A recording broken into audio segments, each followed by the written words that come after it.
Bueno, nos quedamos en nuestros amigos, los piojos. A ver, ya, silencio. Están muy juntitos.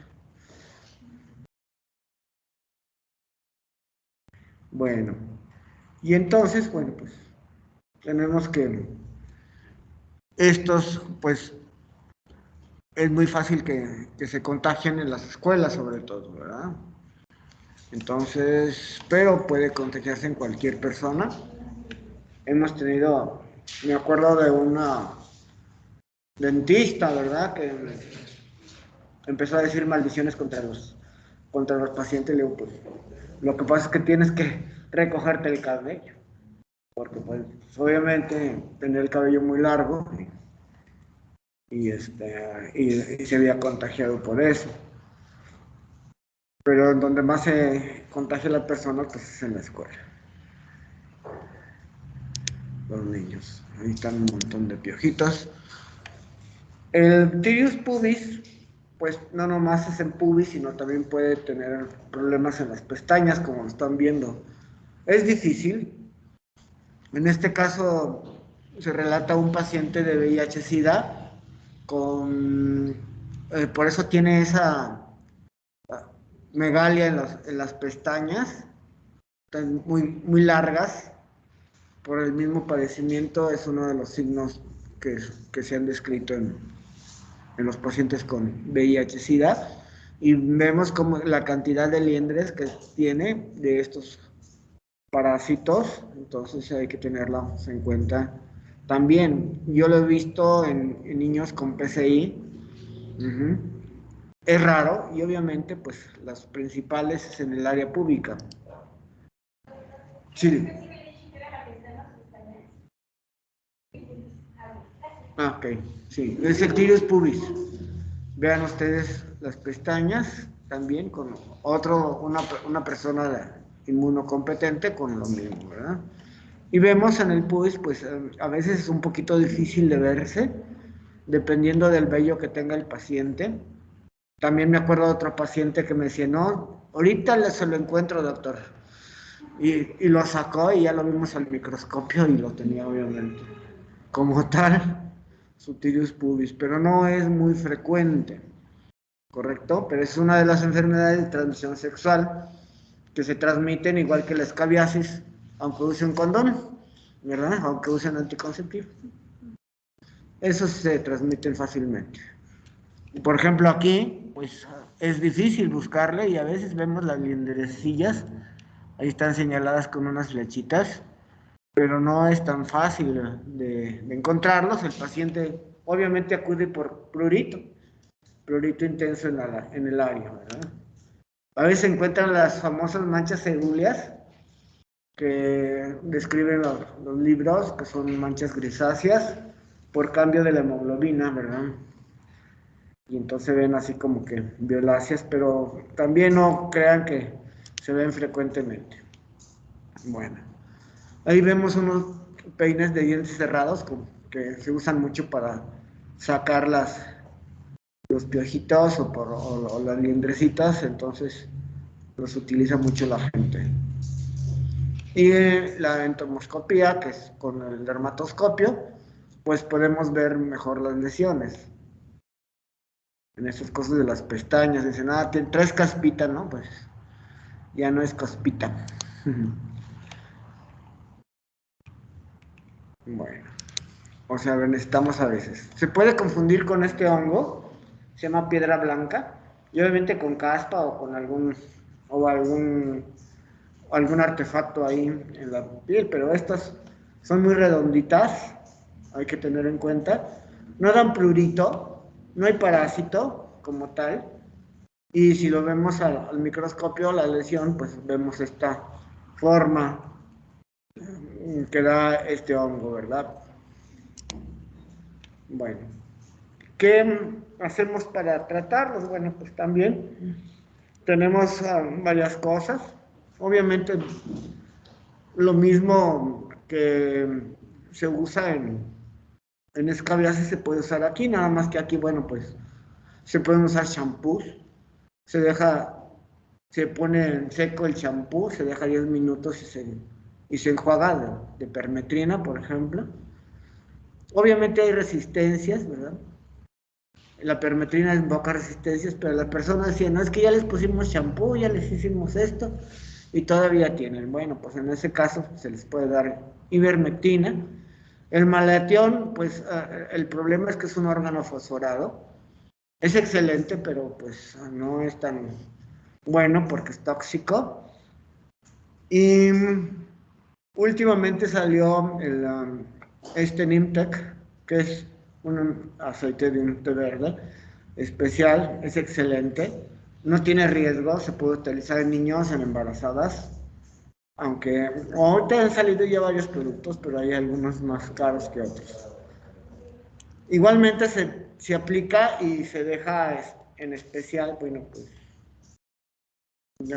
unos días sin aplicar, se puede volver a aplicar a la semana más o menos, o a los 10 días para ver si todavía alguna liendre sigue funcionando como tal, ¿verdad? Entonces hay que aplicarlo de nuevo, porque si no vuelven a crecer los piojitos y con el Nimtec también se puede utilizar muy bien para las liendres. Entonces es útil este producto, que pues no está en los cuadros básicos y es un poquito más costoso, ¿correcto? En lo que se refiere a la cultura, pues están estas dos imágenes que traigo, uno de Esteban Murillo y otro de un holandés, Gerard Terborg, no sé cómo se pronuncia en holandés, y cómo vemos que pues esta enfermedad desde hace muchos años pues está presente, ¿verdad? Yo creo que desde toda la humanidad. Ajá. Entonces sí, hay que expulgar a ver quién tiene en la familia y obviamente el tratamiento, igual que la escabiasis, puede ser familiar. ¿Alguna duda, algo diferente? ¿Quieren mencionar que hayan leído, que sepan? Y eso pues nos puede dar a cualquiera, ¿verdad? La pediculosis. Doctor, entonces eso de que se quita con tintes no es cierto. ¿Con tinte? Sí, no se No, pues sí persisten, correcto. A lo mejor sí se mueren por el peróxido de hidrógeno los piojitos, pero pues si están las liendres, ahí van a seguir otra vez. ¿Correcto? Pero sí, bueno, pues si te quieres pintar el cabello, pues hay que hacer la prueba, ¿verdad? No todo el mundo va a querer pintarse el cabello. Pero bueno, pues también el hecho de que también ponen vinagre para retirar las liendres, también es importante. Antes se ponían, había una sustancia que se llamaba oleato de cobre, se les ponía a los pacientes en la cabeza y como si fueran capelinas, o sea, un turbante, y se dejaban ahí en los hospitales, se les ponía el oleato de cobre, ya no creo que exista. Hace mucho que no lo oigo mencionar por ahí. Allá en casa, ¿tienen alguna pregunta?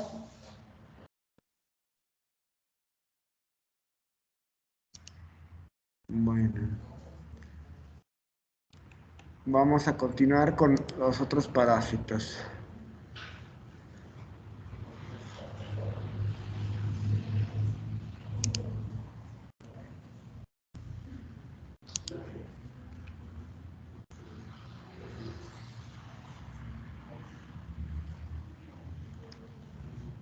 Esta es una miscelánea de los parásitos que hay en México. Vamos a mencionar uno que ya se supone que ya está erradicado, pero de todos modos es bueno que se sepa, pero los demás, pues ahí están presentes, unos con más frecuencia que otros, pero sí hay que recordarlos perfectamente bien. Y el primero de ellos, vamos a hablar de un protozoario, que es la leishmania. Cuando llevan parasitología, lo han de haber visto porque es de los famositos.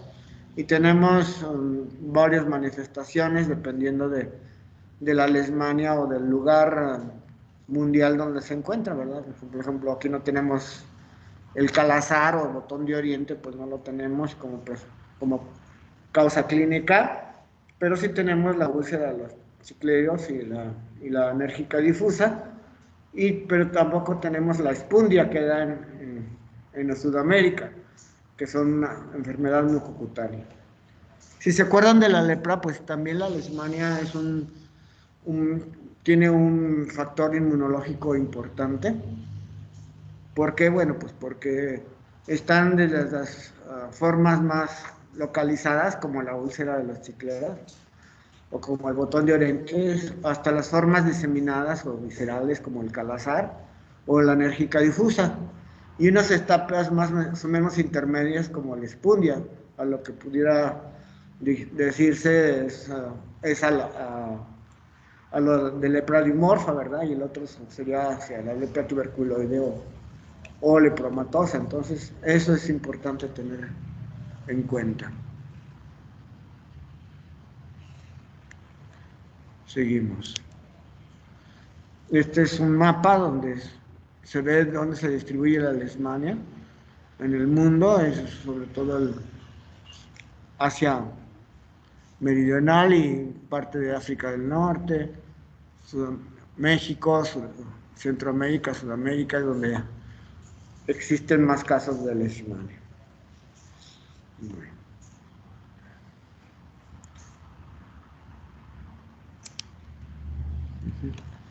Y en México tenemos estos estados donde se han encontrado casos, entonces no son poquitos, sino son bastantitos, y sobre todo en el istmo de Tehuantepec, sobre todo en Tabasco, en Chiapas, Quintana Roo y Campeche, ¿verdad?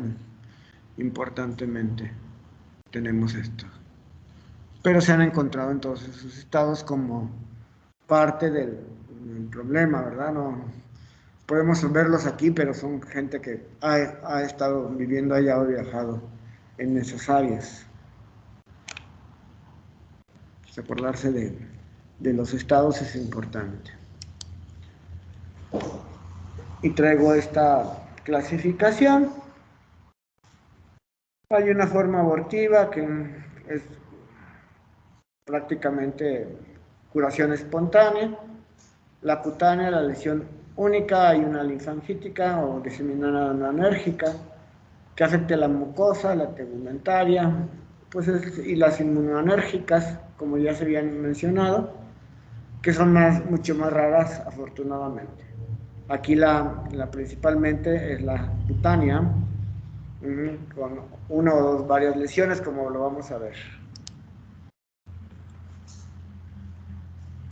Y pues una más fácil, una clasificación más fácil es esta, localizada, cutánea mucosa y la enérgica difusa. Entonces, la leishmania es transmitida por ¿qué vector? Un mosquito. Un mosquito que se llama Lutzomia aquí en México, Flebotomos en otros lados. Y aquí es el ciclo, que cuando pica, pues inyecta los parásitos y después los puede volver a succionar al mismo piquete. Y entonces aquí, por ejemplo, también lo mismo lo tenemos, y cómo va haciéndose la lesión histopatológicamente. Es lo mismo. Entonces, el mosquito. Y obviamente, bueno, pues, ¿por qué se llama úlcera de los chicleros aquí en México? Esta es una úlcera de los chicleros, un paciente a la izquierda de arriba, donde ya tiene una cicatriz, ya no tiene la lesión, pero tenemos otras lesiones más o menos activas. ¿Por qué se llama úlcera de los chicleros? ¿Qué tiene que ver con los chicles?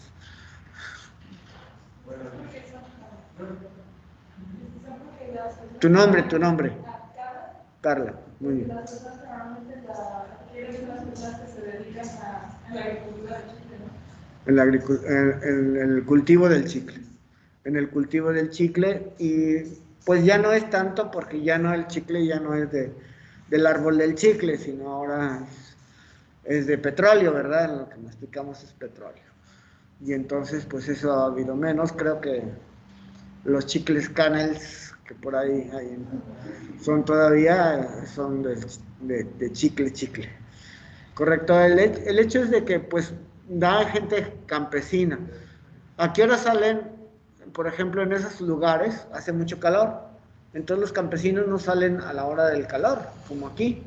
No están a la 1 de la tarde trabajando, sino trabajan en la madrugada, tempranito, a las 4 o 5 de la mañana, 5 de la mañana, entonces van a hacer su labor y es cuando Lutzomia, el mosquito anda volando y por eso es más fácil que pique o en otro lado, ¿verdad? Pues como tal.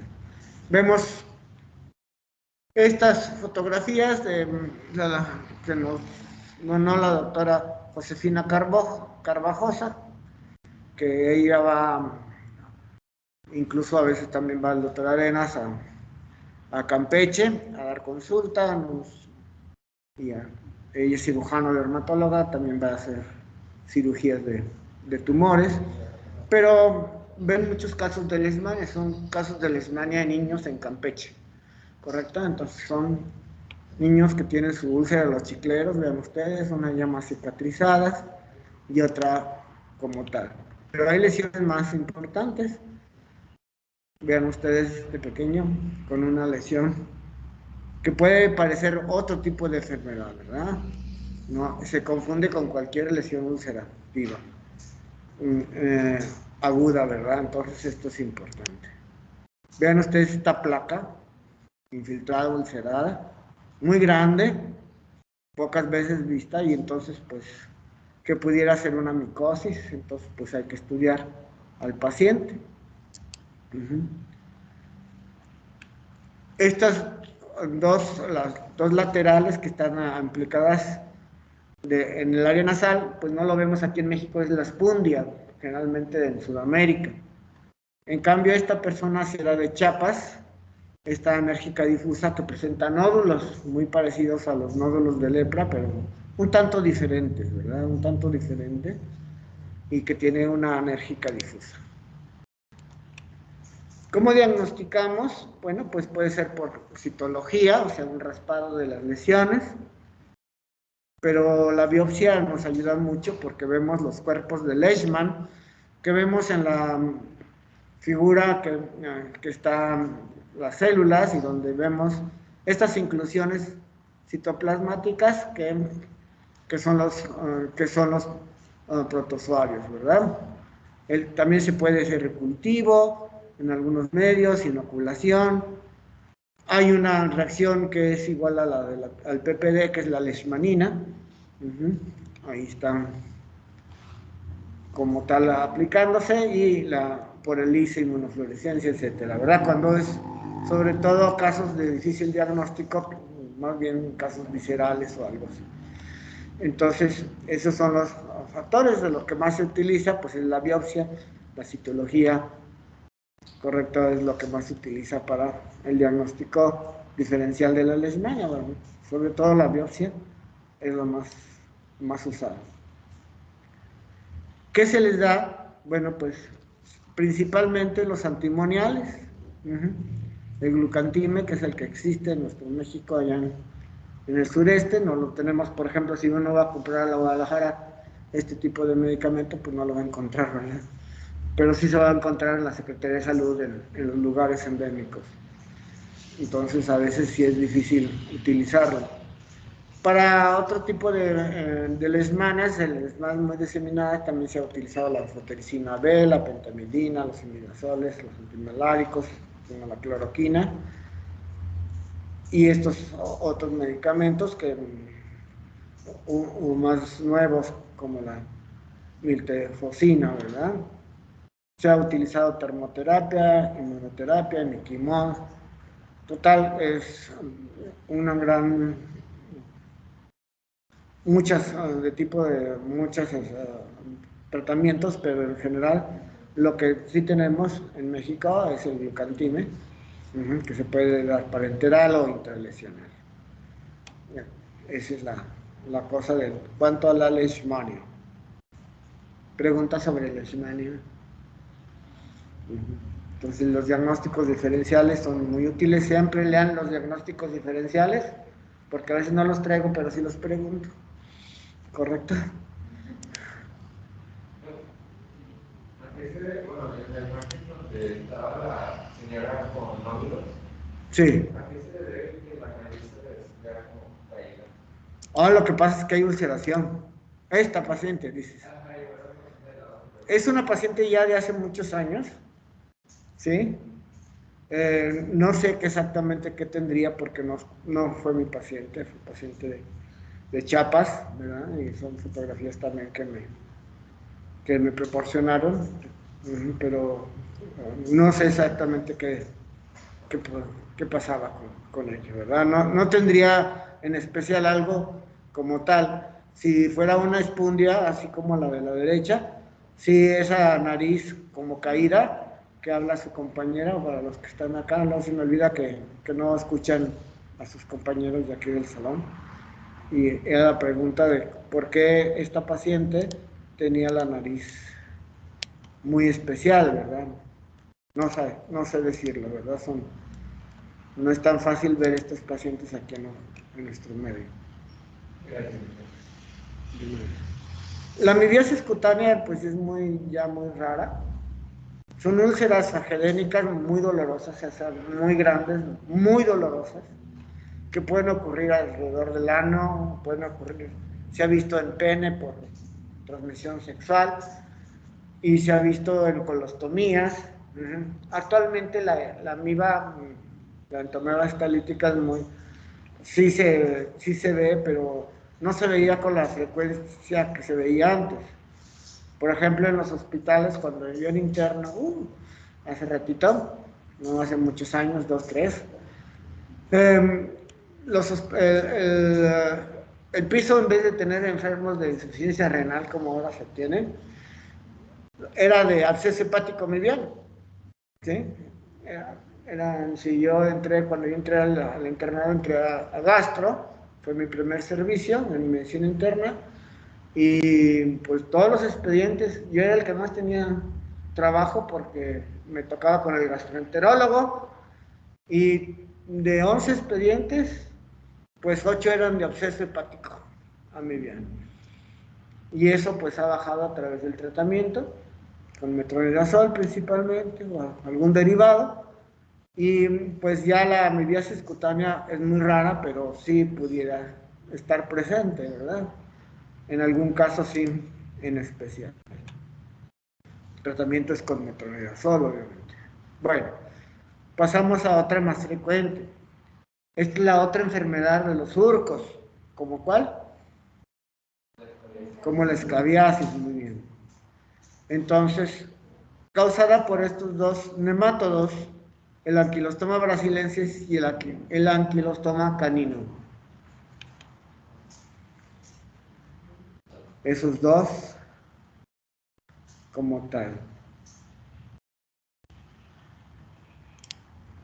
Y este es cómo a través de las heces de los animalitos infectados, pues que defecan en el suelo principalmente, y esto va a contribuir a la proliferación, y el paciente que anda a pie o que se acuesta en la playa, pues esto va a penetrar la pequeña larva en la piel, ¿verdad? Y que después puede ir incluso hasta pulmones, causar un síndrome de hipersensibilidad, que es el síndrome de Leffer, y esa es como tal. ¿Y qué es lo que vemos? Pues vemos algo muy sencillo, un túnel, un surco, donde va caminando la larva en la piel, ¿verdad? Y esta es la forma de cómo un paciente se puede contagiar, pues simplemente andando en la playa, y en una playa que no está muy limpia, que pasan los perritos se defecan como tal, ¿verdad? Entonces sí lo vemos en gente que ha ido a vacacionar, pues aquí en Aguascalientes pues no tenemos eso, pero sí van a vacacionar mucho a las playas del Pacífico, ¿verdad? Sobre todo. Y entonces vemos estas lesiones que pueden incluso apoyarse y dice, es que tiene hongos y hay que darle para los hongos. Pues a lo mejor sí tiene, pero no se les va a quitar la larva. Miras que obviamente pues el trayecto es muy fácil el diagnóstico, ¿verdad? Cuando vemos un trayecto es fácil el diagnóstico. Veamos los trayectos muy sinuosos, como que no tiene a dónde agarrar, caminito y anda por ahí vagando hasta que llega un linfático y se sube a otros órganos, ¿verdad? No es tan frecuente, lo más frecuente es que lo veamos ya en donde está la larva, y obviamente puede afectar cualquier área de la piel que está en contacto con el material contaminado, o sea, lo hemos visto en la espalda, en cualquier otro lado que no sea necesariamente pies, que eso es la área más frecuente.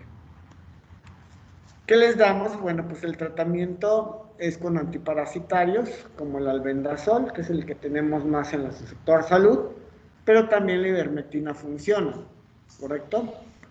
La ivermectina es las mismas dosis de la escabiasis, ¿verdad? Sigue siendo la misma dosis. Y el albendazol, el albendazol, pues son dosis únicas y se pueden repetir a la semana o a los 10 días, ¿verdad? Son importantemente y generalmente con eso tienen. Luego hablan de la crioterapia, congelación, pero congelar la larva, atinarle, pues nomás les vas a causar más daño. Yo nunca he optado por eso, o sea, el congelamiento de la lesión, ¿verdad?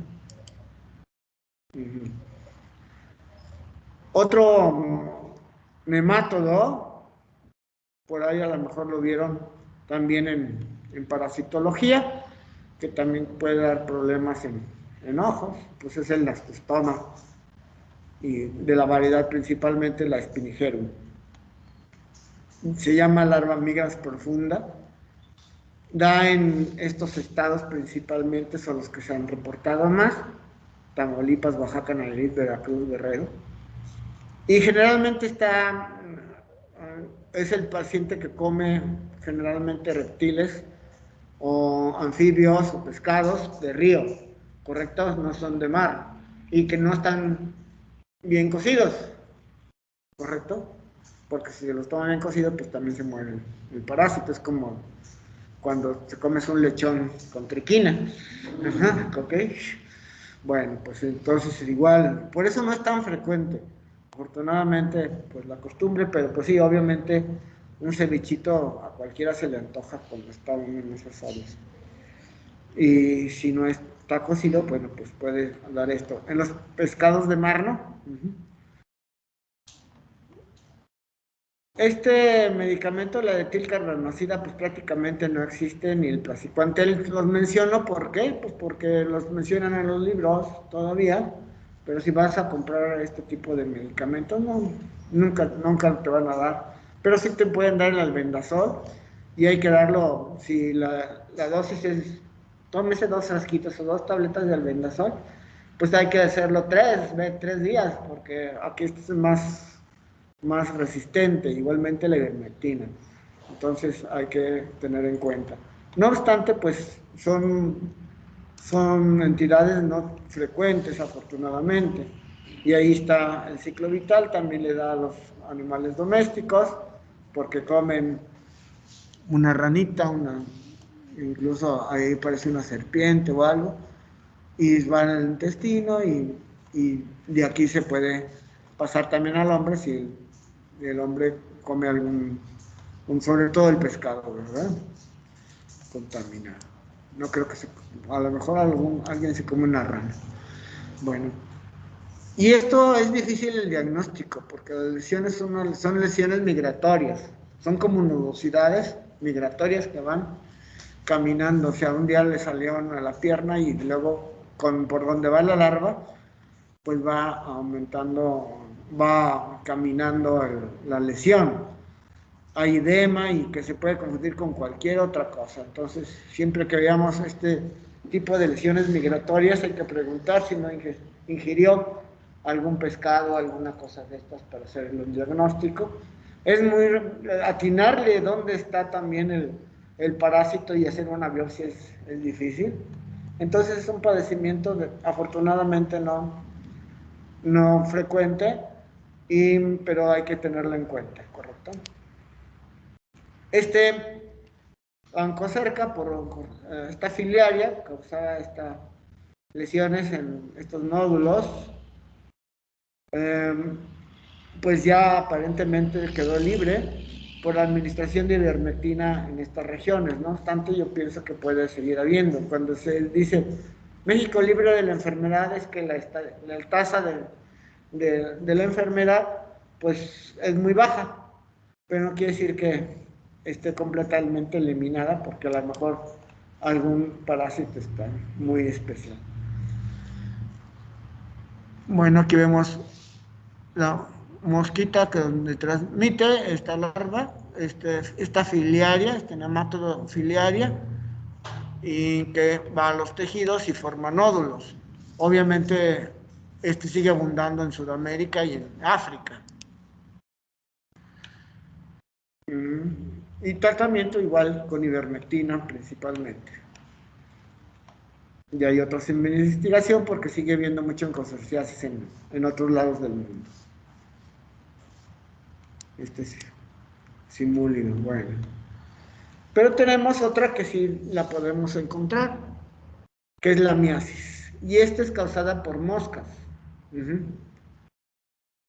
Hay una específica, o sea, que requiere exactamente la piel para reproducirse, y la accidental, que es la que a veces hemos visto en nuestros pacientes abandonados con unas úlceras, que se le paran las moscas comunes y hacen larvitas también, así como se paran en la basura y hacen larvas, pues también se les paran en las úlceras y dan problemas de miasis, pero secundario. ¿Correcto? Me acuerdo que les poníamos éter o el interno a sacarle las larvitas al paciente de la cama 3 porque tiene una úlcera, está llena de larvas de mosca común, ¿verdad? Pero la específica es muy especial, causadas por estas dos variedades, Dermatobia califora, Dermatobia en México, Dermatobia hominis, y califora allá en Europa o en Asia Menor. Y entonces tenemos ya la llamada miasis. Estas son las larvitas que sacamos de un paciente alguna vez. Este es un dibujo de un libro de parasitología de Faust, y esta es una biopsia donde es como un forúnculo, por eso también se llama miasis furunculoide, esta específica. Y el ciclo es muy especial porque, aparte del vector normal, requiere un zancudo. La mosca pone sus huevos en el zancudo, y el zancudo es el que introduce la piel. Entonces requiere aparte dos vectores, ¿verdad? Entonces es muy especial y eso sale, lo entierra, y la reproducción es en la piel. Es donde se inyectan los huevecillos, salen las larvitas y forma como un forúnculo. Por eso también se le llama miasis furunculoide, tanto en el animal doméstico, obviamente, como en el humano. Y lo que vemos es como un tipo de forúnculo. Entonces, pues si pues hay que darle antibiótico, pues sí se hay que darle antibiótico de todos modos, por causa de infecciones. Y después se ve como la salida de algo, ¿verdad? Como si fuera la pus, pero a veces es la larvita. En cambio, esta es una miasis accidental en un paciente con abandono, úlceras, carcinoma o alguna otra cosa, pues se le paran las moscas comunes y da esta miasis accidental. Aquí sí, como están viendo cómo se está estirpando, están al revés las lesiones, las fotos, primero es la de la derecha y luego la de la izquierda, y entonces cómo se ve cómo se está estirpando la larvita. Y el tratamiento actualmente es con ivermectina. La ivermectina ha cambiado muchas cosas, antes se les daba algunas otras cosas. Me acuerdo que se les daba un antiinflamatorio que era que ya se me olvidó el nombre, y con eso aparentemente se morían. El trimetoprim también ayudaba, especialmente el trimetoprim, pero aquí no existía el trimetoprim solo y se les da el trimetoprim con sulfamethoxazol. Y también mataba al parásito, pero no lo quitaba, ¿verdad? Entonces habría que extraerlo. Bueno, eso es la miasis. ¿Correcto? Bueno. Luego tenemos la trombidiasis, un ácaro, ¿se acuerdan de la escabiasis? Pues algo parecido. Y este es ácaro rojito, que es dos especies, la trombícula alfreduyesi y la Uchongastia Núñez y Hoffman, que esa fue descrita por Núñez Andrade aquí en México y por Hoffman, no me acuerdo en qué lugar. Y este bicho, este ácaro, no se introduce completamente en la piel, pero sí, si ustedes lo ven, ahí pegadito a la piel, como tal, este ácaro. Y aquí tenemos unas imágenes, un dibujo de la Alfredo y Jesse, y vemos que es como un tipo de prurigo, muy parecido al escabiasis. Aquí el paciente debe haber estado en contacto con aves de granja, palomas, lo hemos visto por palomas, que transmiten estos, a lo mejor les dicen grupos, pero en este caso no son estos ácaros, ¿verdad? Me acuerdo también en ese tiempo era interna o residente en el hospital, no me acuerdo si era residente, y en ese tiempo en el hospital no habían puesto mallas especiales en las ventanas y los palomos anidaban muy fácilmente. Y empezó a tener mucho prurito y que me picaban los zancudos, que se me cuenta. Y no, eran estas trombidias, ¿verdad? Estas eran las trombidias que le picaban y causaban esto. La de la izquierda es causada por Euchongastia Núñez y Hoffman. Y también se le llama dermatitis moluscoide porque parecen moluscos contagiosos, pero no lo son pápulas. Y las otras como un tipo de prurigo. Y se trata exactamente igual que la escabiasis. ¿Sí? El mismo tratamiento, puedes dar ivermectina, permetrina. Generalmente si están ahí los parásitos pegaditos, pues más fácil. Y obviamente antihistamínicos, ¿verdad? Se les debe de dar porque tienen mucho prurito. Nos vamos con otro insecto. Si hemos visto varios tipos de especies de parásitos, pues estos son insectos. Y esta es la vergüenza de las pulgas. ¿Por qué les digo que es una vergüenza? Porque las pulgas son las campeonas en salto. Y esta no salta. Sí.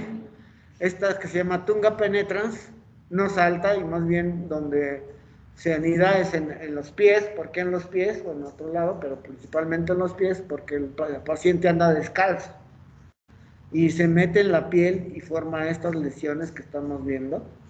Se da generalmente obviamente en personas que no andan con calzado, andan en lugares tropicales o semitropicales, y se introduce, entonces van a tenerse como puntitos, como lo estamos viendo ahí en el dedo pulgar generalmente, y vemos estos como si fuera una costra y que se confunde con otras cosas. Vemos el ciclo vital de la pulga, de esta Tunga penetrans, ¿verdad? Y ahí vemos con una foto con microscopio como tal. Son los dibujos que me encontré por ahí, cómo está penetrando en la piel y cómo se ven los huevecillos. Como tal, aquí vemos otros casos donde vemos generalmente esto es muy clásico, hacia abajo a la derecha vemos estas lesiones como son pústulas con un punto negro.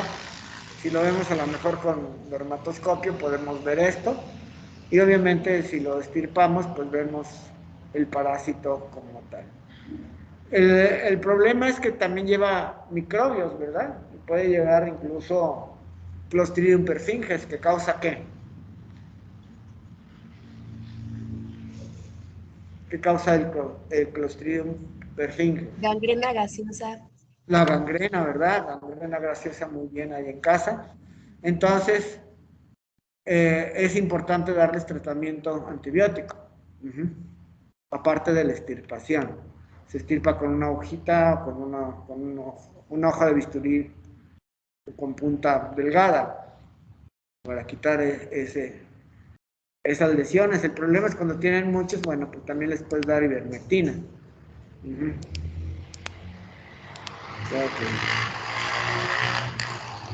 Y nos vamos con otro parásito muy frecuente. Y este es un poquito, se ha confundido antes, la dermodecidosis, causado por un ácaro vermiforme pequeñito, que mide algunas micras o milímetros, pequeñito, que lo podemos tener todos en nuestro folículo pilosebáceo. Se alimenta de la grasa y podemos tener uno o dos y no causarnos ningún problema, pero hay gente que tiene más, pues les causa esta enfermedad que se llama dermodecidosis o dermodecosis, así como está mostrada, o rosácea dermodecidótica, y que prácticamente se imbrica con esta enfermedad que se llama rosácea, que es una enfermedad más o menos frecuente, causada por este ácaro de Modes folliculorum vermiforme, o sea, como si fuera gusanito, ahorita lo vamos a ver, y causa eritema pápulas pústulas telangiectáceas, o sea, lo mismo que causa una rosácea. Hay prurito leve, se hace una biopsia de superficie para el diagnóstico, ahorita lo vamos a ver, y se puede tratar igual que el paciente con escabiasis. No obstante, pues la ivermectina, y actualmente la ivermectina tópica se utiliza mucho para esto. Y a veces ni distinguimos si es una rosácea como tal o una dermodecidosis. Este es el ácaro, como lo ven ustedes, como si fuera gusanito, pero tiene sus 8 patitas. Y que está implicado en el folículo pilosebáceo.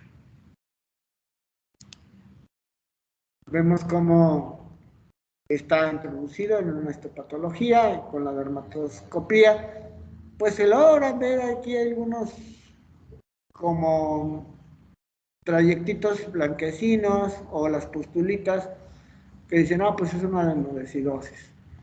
Es difícil verlos también en esto, con dermatoscopía, pero se han descrito en algún artículo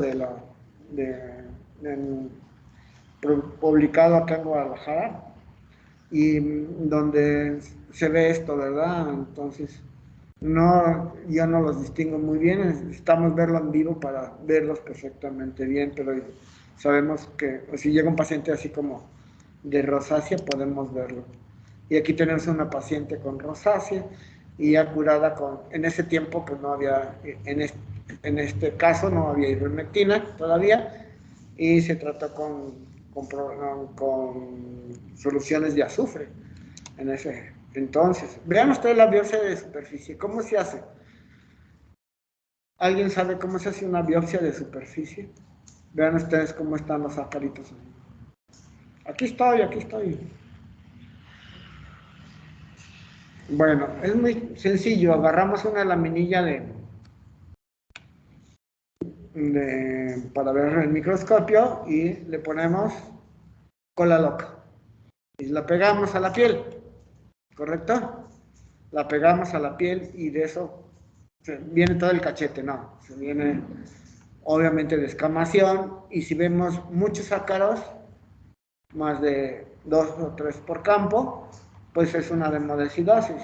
Ese también es un diagnóstico ya más finito, y si tenemos microscopio se puede hacer más fácilmente. Se llama biopsia de superficie, lo pueden leer también en el libro. Y tenemos en este caso una dermodecidosis en pestañas, en este caso, que se publicó en esta revista del Colegio de Medicina Quirúrgico de aquí de México, de la Sociedad Mexicana de Cirugía Dermatológica. Bueno, pues entonces vemos que también tenían en pestañas, y vemos cómo lo quitaron, y ahí está la pincita, pues el de Modex folliculorum. Bueno, pues pueden tomar la referencia y verlo en internet. El artículo, ¿verdad? Entonces, esto es importante. Entonces, esa es la cuestión en cuanto a las parasitosis cutáneas, la última. Vamos a salir. Dejar de presentar, no me acuerdo dónde se deja de presentar.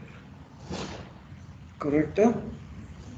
Nos vamos a ir a la dermatofitosis, pero vamos a descansar un rato. Tienen 5 minutos para descansar, tomar algo y volvemos con el otro. Salvo que tengan alguna pregunta, no hay problema.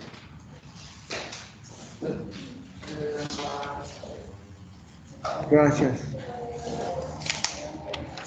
A ver, les voy a tomar lista aquí a los de...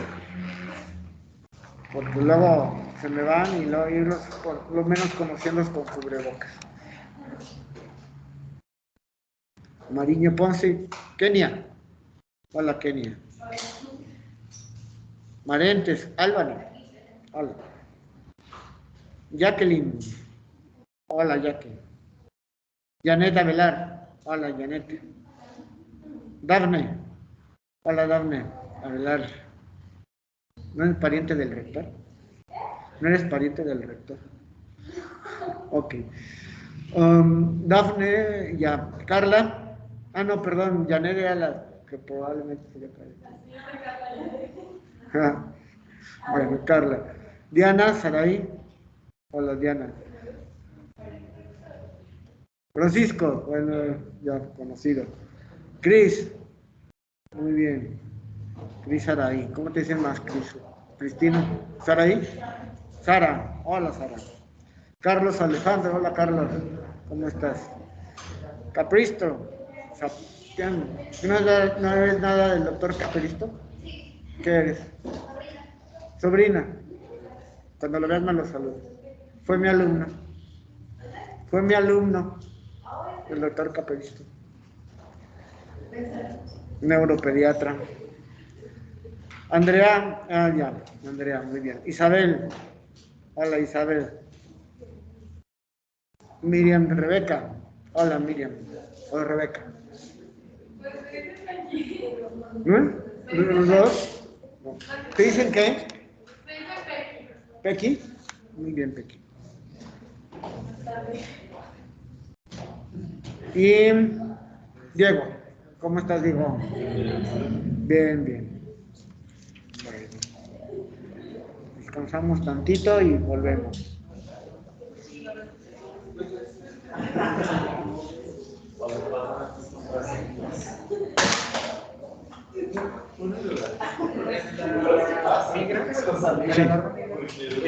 Había una foto que se puso de una paciente en el pie que se le veía como como una bola, pero me quería preguntar. A ver, eran ampollas.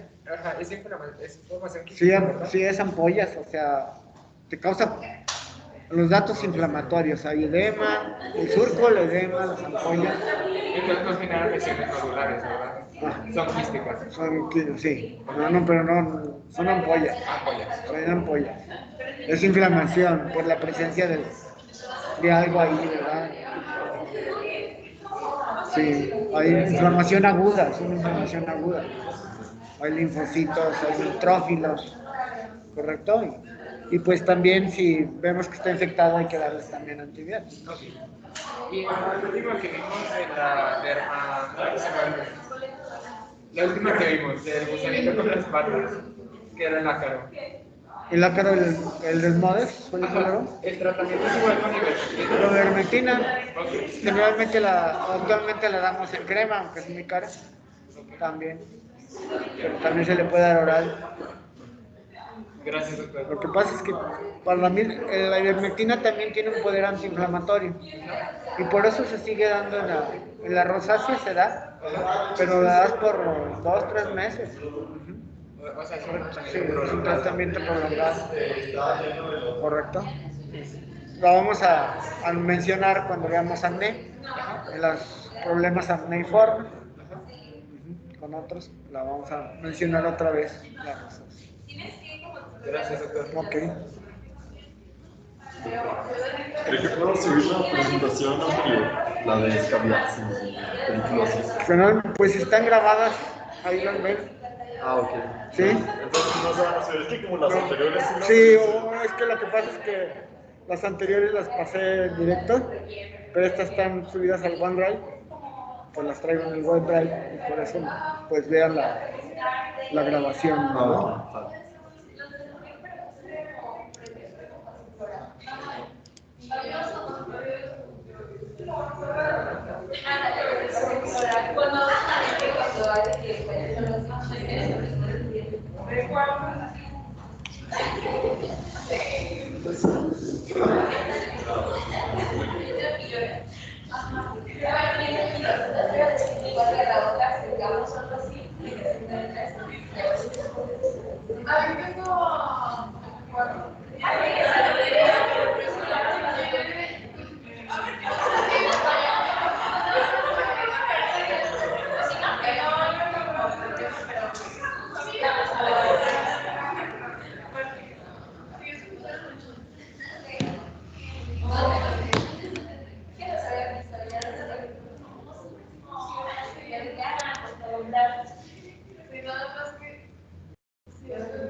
Qué chistoso.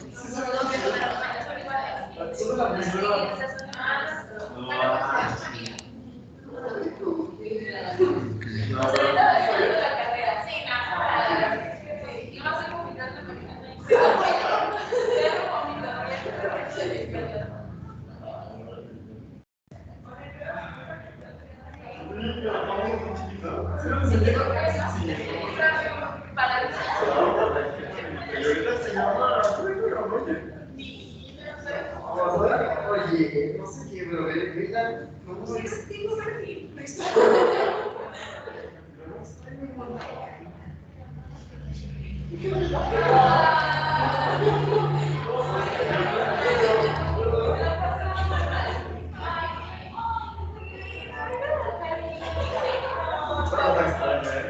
Ya pasé. Ya vamos a empezar, jóvenes ahí en casa. También.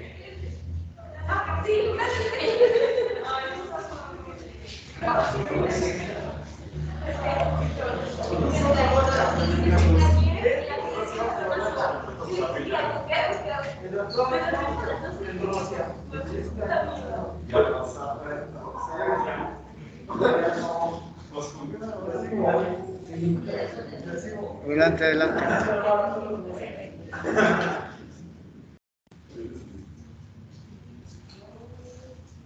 Bueno, hoy ya terminamos parásitos y vamos a empezar a ver hongos. ¿Qué son los hongos? ¿Alguien sabe? Allá en casa, ¿qué son los hongos? Sí, son organismos eucariotes. Muy bien. Diferente a las clasificaciones de hace mucho, ¿verdad? Pero son organismos independientes que no son ni bacterias, ni son protofarios, simplemente son eucariotas.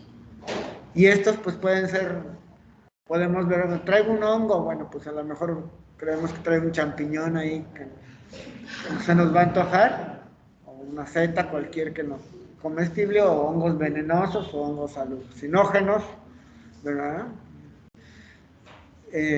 Pero estos son también parásitos. También pueden ser parásitos y hay unos muy frecuentes, otros menos frecuentes. Vamos a hablar de hongos, los más frecuentes, que son las dermatofitosis. Vamos a hablar de cándida, de pityriasis versicolor, que son las superficiales, aunque hay algunas variedades profundas. Y también vamos a hablar de dos micosis que son profundas o subcutáneas, como la micetoma y el esporotricosis, que son las más frecuentes. Sino antes también mencionar algunas que son poco frecuentes, pero como diagnóstico diferencial, no como estudio específico, pero para que sepan que existen. ¿Correcto? Entonces, pues las más frecuentes pues son estas, las dermatocitosis llamadas tiñas. Hay que distinguir el castellano como tal o el español que es tiña y no tinea, que sería latín. Pero de repente se menciona mucho y se ponen errores que vamos a mencionar también más adelante, que es muy fácil que lo podamos mencionar, que lo puedan mencionar algunas personas. Estos son los géneros que se discuten en la causa de las tiñas, estos géneros que son el Trichophyton, el Microsporum, el Epidermophyton, que son los más frecuentes, pero hace poco también con biología molecular se ha avanzado mucho en la taxonomía de diferentes microorganismos o organismos, y se encontró que había otro género que es el Chrysosporium, correcto, que no va a estar mencionado en textos antiguos, más viejitos. Entonces, esto es importante como tal. Y de los dermatófitos, pues existen orígenes principalmente, que son los antropófilos o antropofílicos, los zófilos y los geófilos. O sea, si generalmente provienen del mismo hombre, pues son antropófilos, zófilos son los que provienen de animales, y los geófilos, aunque algunos comparten las dos. El Flocosum, que es en el 3 al 8%, el Mentagrophytes del 3 al 8%, Rubrum del 36 al 52%, es muy abundante, el Tonsurus de 15 al 18% y los otros con menos frecuencia.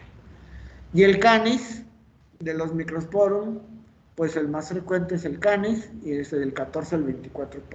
Estas son estadísticas de hace algunos años, pero son estadísticas mexicanas, más o menos.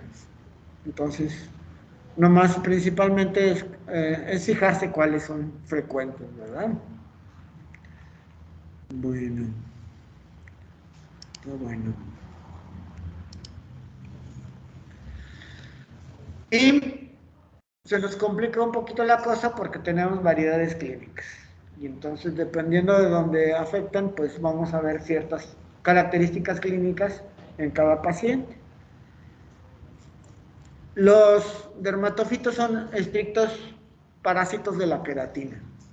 O sea, lo que les gusta, su alimento, su forma de vida es la queratina. Entonces, rara vez vamos a ver lesiones profundas por este tipo de hongos, ¿verdad? Ahorita las mencionaremos algunas. Pero principalmente vamos a encontrar la reacción que da la presencia del hongo en la piel. Tenemos variedades clínicas porque se van a presentar de forma diferente en la cabeza, la del cuerpo, la tiña de la mano, la tiña de la ingle, la tiña de las uñas, la tiña de los pies, y por ahí también pueden mencionarlo en algún artículo, en algún texto, la tiña de la barba, ¿verdad? Pero en México es poco frecuente, es más frecuente en Europa. Y aquí vemos las estadísticas en cuanto a la frecuencia. Vemos que la tiña de la cabeza puede variar dependiendo de la región, de entre el 3 al 28%. Antes era la tiña que más se veía, antes de la era de los antimicóticos. La tiña de la cabeza era muy frecuente. La tiña del cuerpo, del 15 al 25%. La tiña de la mano apenas el 2%, si todo el mundo cree que tiene hongos en las manos. La tiña de la ingle el 17%, la tiña de las uñas el 30%, muy frecuente, y obviamente la más frecuente de todas es la tiña de los pies. ¿Correcto? Entonces, Esto es importante. Y estas también son estadísticas mexicanas. Puede variar de una región a otra, obviamente. No es lo mismo vivir allá en la selva chapaneca que vivir acá en Monterrey, por ejemplo, o en Durango. Correcto. Y vamos a empezar con la primera, que es la tiña de la cabeza. Y ahí vemos algunas características de la tiña de la cabeza. ¿Alguien leyó qué características clínicas tiene la tiña de la cabeza? Lesiones escamosas.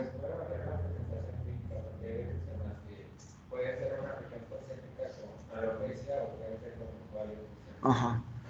Bueno, se divide en dos, en la tiña seca y la tiña inflamatoria. ¿Correcto? La que vemos más es la tiña seca. Con una frecuencia como el 80 o 90% tiña seca y un 10-15% tiña inflamatoria. Bueno. Entonces, prácticamente no son placas alopécicas en la tiña seca, son pseudoalopécicas, porque hay pelos tan rotos, pero ahí está, hay que verlos bien, son pelos rotos. Los pelos van a estar como si fueran decolorados, como vemos, y envainados, o sea, tienen como una vainita por fuera, algunos de ellos, más que otros. Entonces, esa es la característica clínica. Placas pseudoalopécicas, porque parece que no tuviera pelo, pero sí está.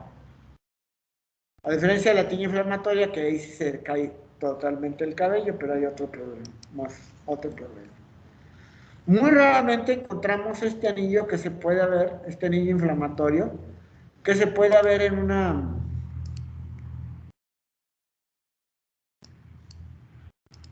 una tiña, este anillo que vemos aquí, que se puede ver obviamente en una tiña del cuerpo, porque la colonia de hongos va creciendo a la periferia, del centro de la periferia. Y entonces esa colonia de hongos va creando proceso inflamatorio.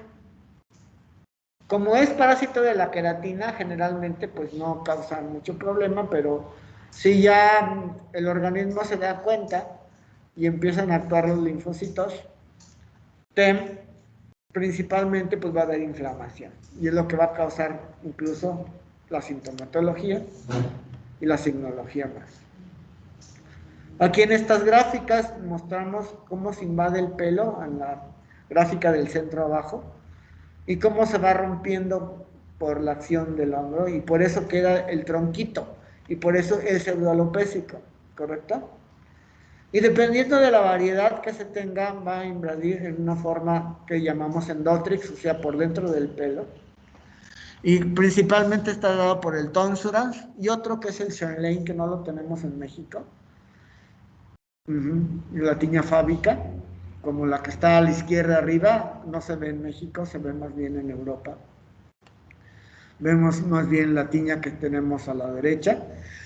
Y la del grupo ectoendotrix, o sea, por fuera y por dentro del cabello, y tenemos, por ejemplo, una que es zoofílica, que es el Microsporum canis, el Mentagrophytis y el Verrucosum, ¿verdad? Entonces, esto es importante y acordar que la luz de Wood nomás nos va a servir para distinguir a la tiña seca de la cabeza por Microsporum canis, nada más.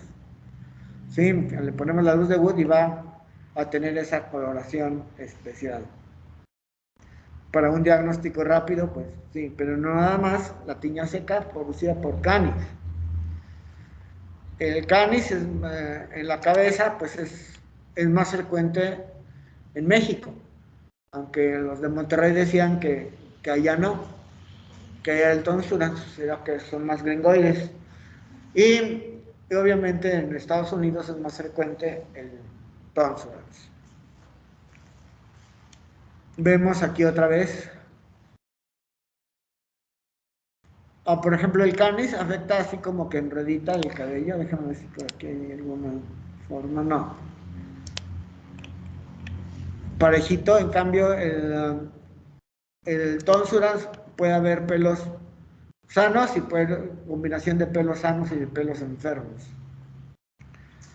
Aquí, por ejemplo, en la gráfica, la de la derecha, vemos cómo el paciente tiene ya una tiña del cuerpo porque ya invadió la piel lampiña. En cambio, en la área del cabello, pues sí ya se ve la característica. Y aquí se puede ver muy bien cómo está el pelo roto y no es una placa alopécica como tal. Es una placa pseudoalopécica. Entonces, la variedad de la seca es el 90% de los casos. Son escamas, pelos cortos, envainados, decolorados, con placas pseudoalopécicas.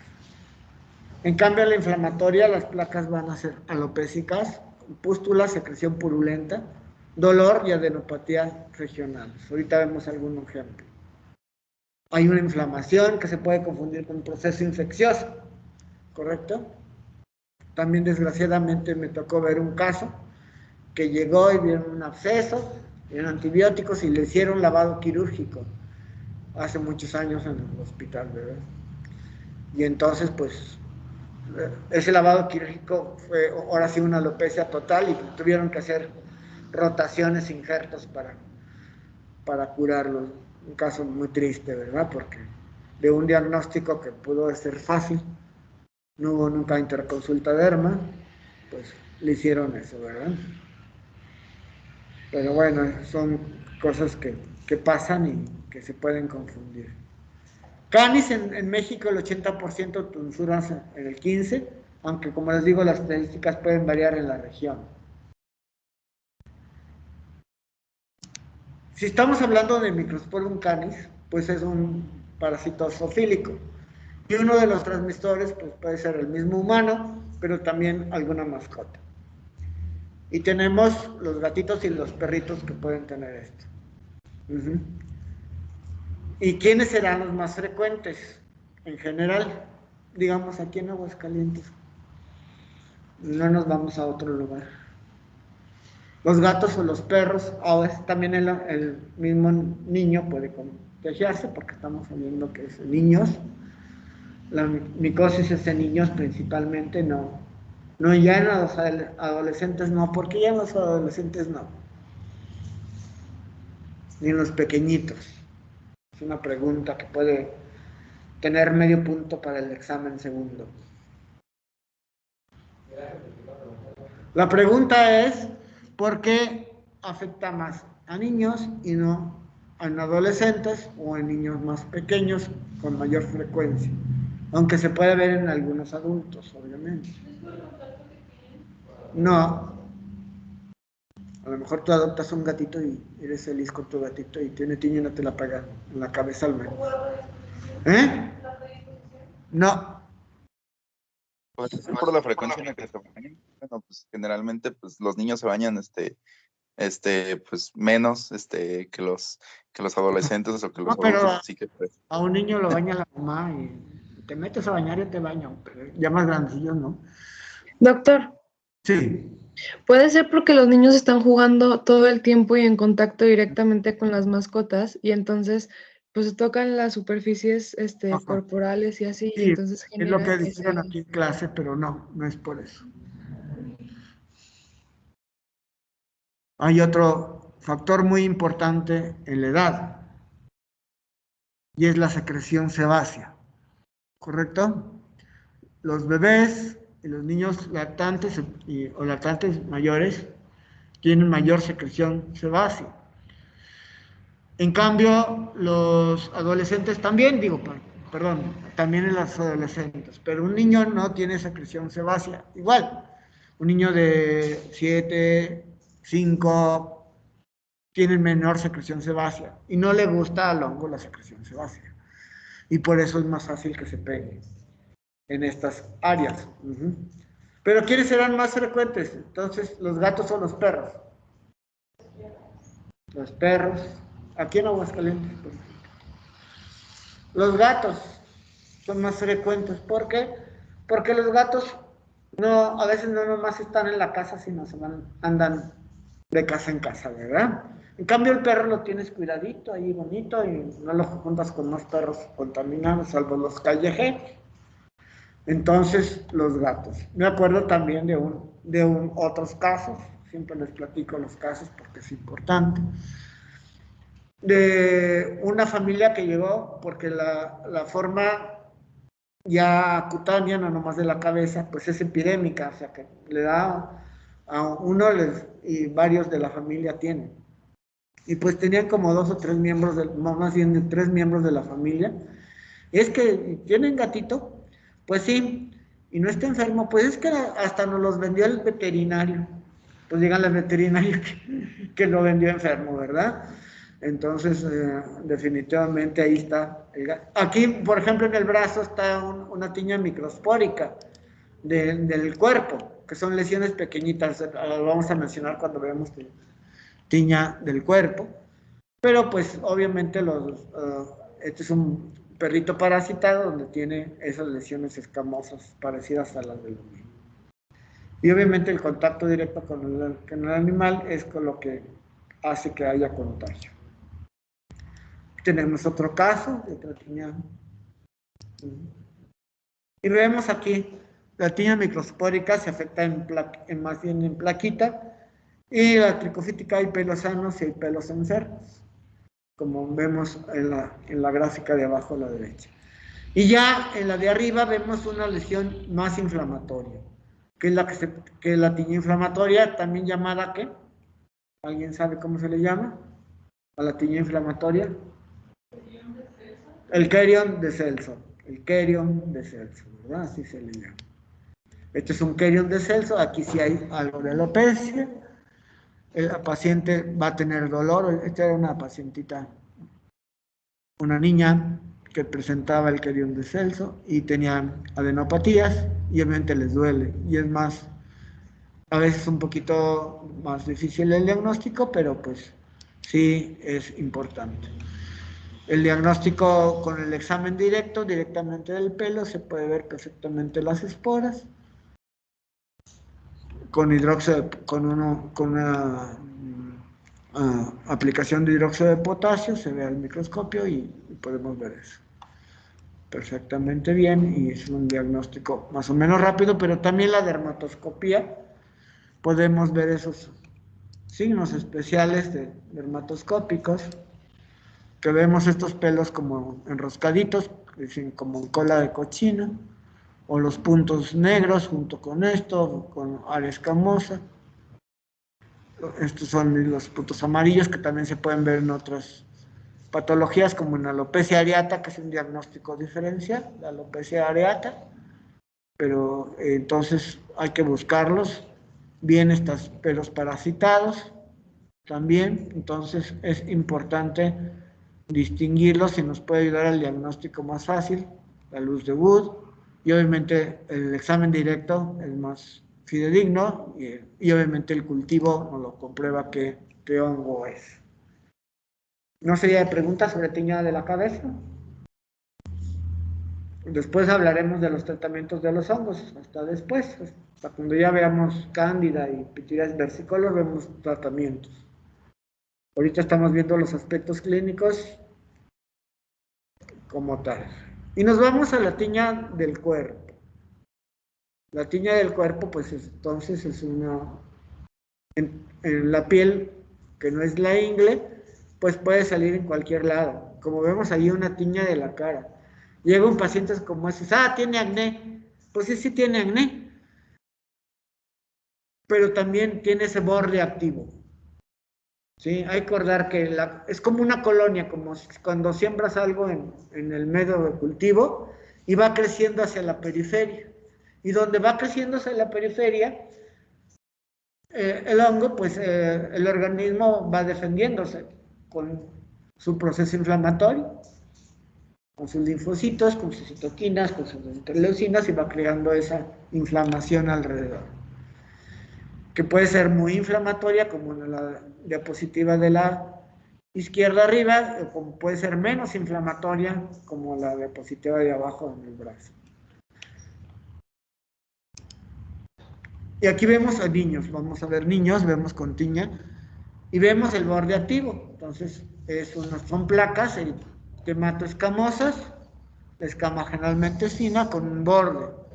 Esta es una fotografía de un libro de la izquierda, pero el güerito que está acá es un pacientito que tuve hace muchos años. ¿Y cómo se le veía el borde nada más? En donde estaba la piel lampiña y en el cabello no estaba afectado porque es un hongo que no afectaba el cabello. Probablemente rubrum o flocosum, no me acuerdo cómo quedó. Y este otro, pues más difícil el diagnóstico, pues que parece un ¿qué? Hay costras, aunque no son milicéricas, parecería un impétigo, es lo primero que piensa uno, es que se impetiginizó, se talla el ojo y obviamente tiene una conjuntivitis por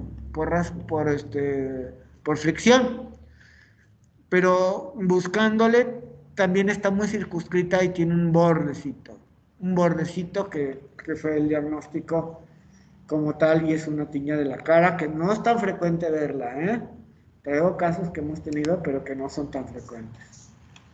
Y podemos ver estas que son también difíciles porque dicen, a lo mejor parece una psoriasis. Cuando vean psoriasis se van a acordar de esto. Se rascó, ¿verdad? Y por eso tiene huellas de rascado, pero hay que buscarle el bordecito en el de abajo, casi cerca de donde está la manga del suéter o de la ropa. Pues tiene más borde, ¿verdad? Que las otras. Hay que ver todas, hay que verlas bien, no de hacer diagnóstico nada más de cajón, ¿verdad? Que se dice, es que parece esto. Esta, en cambio, como dicen algunos textos, trazada como un compás, ¿verdad? Tiene el borde, el eritema, no se le ve tanta escama, quizá porque está muy velludo la persona, ya no es un niño, sino un adulto, ¿verdad? La tiña del cuerpo, obviamente, puede afectar a cualquier edad. Placas eritemato-escamosas con borde activo, de tamaño variable, con prurito. El tronco principalmente es afectado en el 49%, las extremidades el 29% y la cara el 22%. Rubrum, fuera de la piel cabelluda, rubrum es el rey en todas las otras tiñas. ¿Correcto? Y da lesiones muy grandes, y el canis da lesiones pequeñitas. Será por eso le llama microsporum, porque da lesiones pequeñitas. Aunque cuando se hace el cultivo, el hongo tiene macetas muy grandes, pues este rubrum, canis, da lesiones pequeñitas y múltiples, y muy pruriginosas y epidémicas. O sea, varios miembros de la familia tienen el canis, a veces. Estas son de canis, por ejemplo. Son muy costrocitas, muy pruriginosas, como una escama muy especial. Vean ustedes, aquí sí se nota muy bien el borde activo y la descamación central con el eritema. Y son pruriginosas, ¿verdad? Se confunden con muchas cosas. Tiras rosadas, se confunden con lesiones de dermatitis, etc. Vean los diagnósticos diferenciales. Este es ya muy grande, vean cómo aquí hay un poquito más de inflamación, pero está el borde. Vemos dónde está la piel sana y dónde está la piel enferma. Esto es importante, son lesiones muy bien delimitadas, que van creciendo a la periférica, pero dependiendo de la anatomía de dónde están afectando, pues son más redonditas o menos redondas. En la cara para nada son redonditas a veces, ¿verdad? Como los bienes. Esta es otra fotografía de canis, costrocitas, pequeñitas, múltiples, y que la puede tener otro miembro de la familia. Y puede que no tengan mascota, ¿correcto? ¿Sí? Porque el contagio fue de humano a humano. Este también siempre se los pasa, un paciente que vimos en terapia de cardio, donde vimos esa descamación al principio, toda la piel descamativa, las de arriba, pero vean ustedes, aquí está el borde, abajo, en el área de la ingle, pues o sea, tenía una tiña corporal casi total, correcta, muy diseminada, vean los uñas también, los pies también. O sea, son pacientes que tienen años con su tiña y que va creciendo y les da comezón y a veces ya no tanta. Y como tienen otro problema más serio, pues el médico ni siquiera lo ve. pero ya pues llegó a terapia de cardio, no me acuerdo qué tenía, si un infarto, tuvo un infarto o algo, no sé. El hecho que este paciente pues era un paciente en una tiña. Es la tiña más grande que he visto como tal. Entonces las tiñas pueden, sobre todo el rubro que crece mucho, pueden parecer calzones o pueden ser chales como este, ¿verdad? Vean ustedes las áreas. Pueden ser concéntricas, o sea, pueden tener un anillo concéntrico, como estaba de abajo. Está de abajo a la derecha, tiene un anillo concéntrico muy claro, y otras lesiones más. Busquen el borde, piensen en tiña. ¿Lo comprueban con qué? Pues con un examen directo, si no tienen como tal. Muy rara vez se hacen un poquito más profundas, nos dan la tendencia a granulomas, como el granuloma de Mahochi, que es muy difícil diagnosticar, sobre todo a la izquierda. Son fotos del libro de Arenas, o reportados por el doctor Arenas, que es micólogo. Y entonces, pero de todos modos, pues las traigo porque son raras, ¿verdad? Aquí en la central, como está activa, y como que fuera un cerium de Celso, pero en la piel, como tal, y entonces se puede confundir con otras lesiones, pero pues la biopsia y la tinción con PAS nos dan el diagnóstico o el cultivo. Ya con el tratamiento vean ustedes la consecuencia de que pues fue tiña y se curó, ¿verdad? Bueno, pues son raras esas formas. Aquí tenemos otra como si fuera un babero, otras concéntricas de una fotografía del libro. Una tiña de tricofitón concéntrico que se da en algunos lugares de México, como en Tlaxcala, es la del toquelao, o tiña imbricada, que se da como arabescos, que llaman, o sea, como figuras arábicas, que es rara, ¿verdad? Pero se las traigo como que porque la van a ver mencionadas en el libro. Sobre todo en el libro de Arenas, porque, bueno, pues tiene algo mucho micológico, porque él es micólogo. Pero el toquelao o tiña concéntrico no creo que lo vayan a ver, ni creo que yo lo vaya a ver, pero de todos modos son curiosidades que tienen que tener en cuenta, ¿verdad? Siempre que el paciente llega y dice, es que traigo un hongo, no sé si se lo imaginen así ellos, porque siempre traen un hongo. Esto no sucedía antes. Y yo digo, o sea, es mi teoría, de que cuando se hicieron populares los medicamentos y que se pudieron anunciar por televisión, desde ese entonces la persona tiene hongos. Para todo tiene hongos, ¿correcto? Y el problema es que el médico se lo cree. Muchos médicos creen que todo es hongo. Y entonces me acuerdo de un paciente que hace poco vi que le dijeron que tenía hongos y que eran muy contagiosos, ¿correcto? Y pues no eran hongos, no eran muy, aparte que era muy grave, ¿sí? Ahora sí se me fue de las manos, ¿verdad? Entonces por eso ustedes deben de prepararse muy bien para evitar errores importantes. No son errores serios que pueda morir el paciente, pero sí lo pueden entretener. Y era una psoriasis lo que tenía, ¿correcto? Y bueno, pues ojalá hubiera sido hongos, porque la psoriasis se controla, no se cura. En cambio los hongos sí. Eso era lo malo en ese paciente. Bueno, pero de todos modos esto es importante, que actualmente la gente dice, es que tengo hongo. ¿Y cómo es el hongo? Pues esto que tengo aquí, doctor. Ah, pues sí. Y pues generalmente no son. La otra forma que se parece mucho a la del cuerpo es la tiña de la ingle. En la tiña de la ingle, pues es un medio círculo, ¿sí? También se llamaba antes herpes circinado, porque había vesiculitas, ¿verdad? Entonces, te puede ver vesículas en la tiña por la misma inflamación, pero son alrededor donde está el borde. Son más bien un borde elevado, como un borde papular más que todo.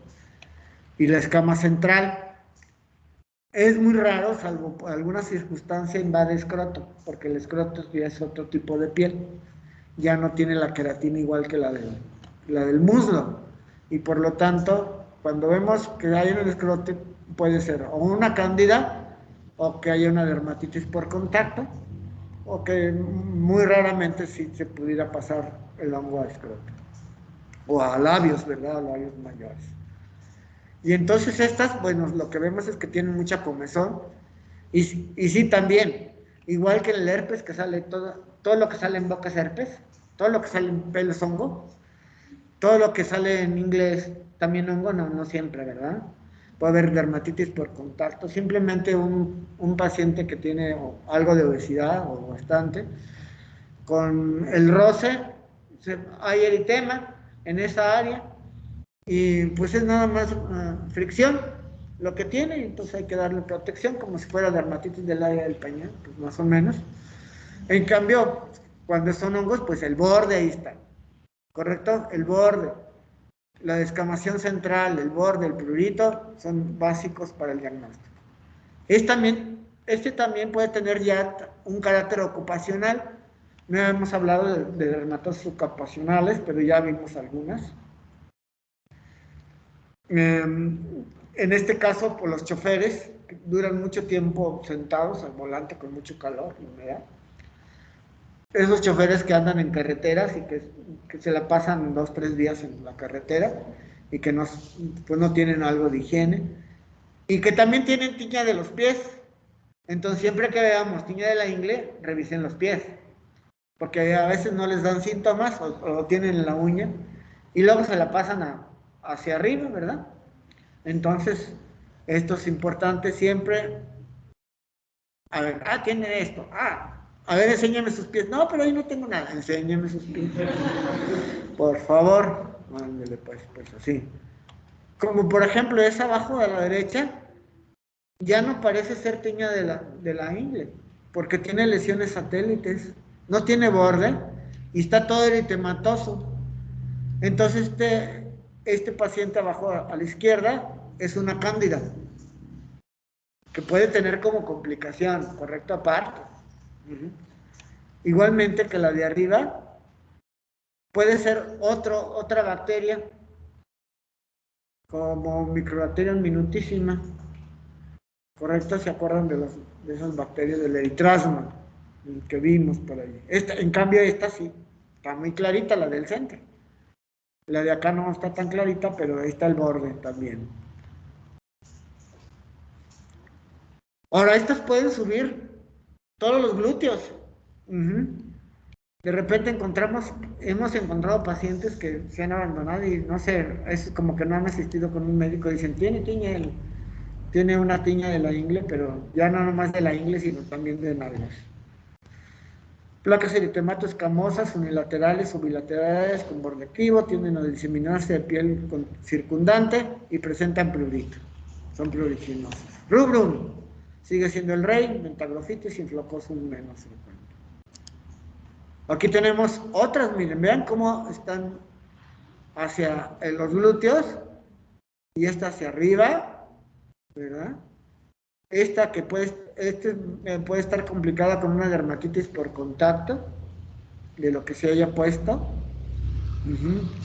o una tiña corticoestropeada por uso de corticoides tópicos, que es muy frecuente, o puede ser cándida. En cambio esta pudiera ser un eritrasma, ¿correcto? Entonces con la luz de Wood lo vemos rojo.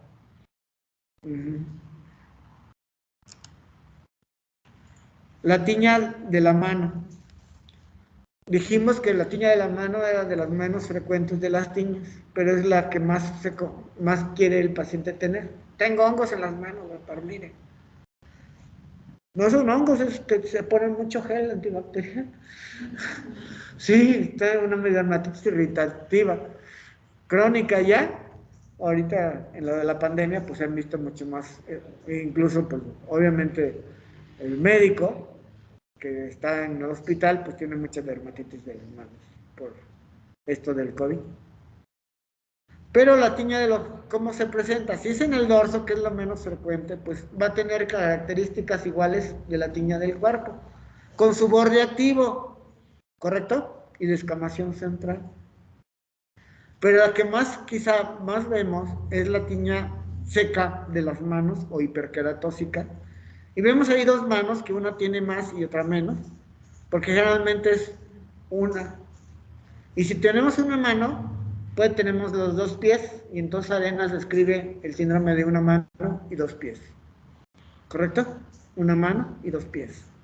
Vean, búsquenle, porque a lo mejor se rascó, y la mano con que se rascó es la que mano donde presenta la tiña y la otra. Y se ve como si fuera una tiña, como si fuera una dermatitis crónica de las manos, pero que los pliegues están muy escamosos, y eso nos puede hacer sospechar.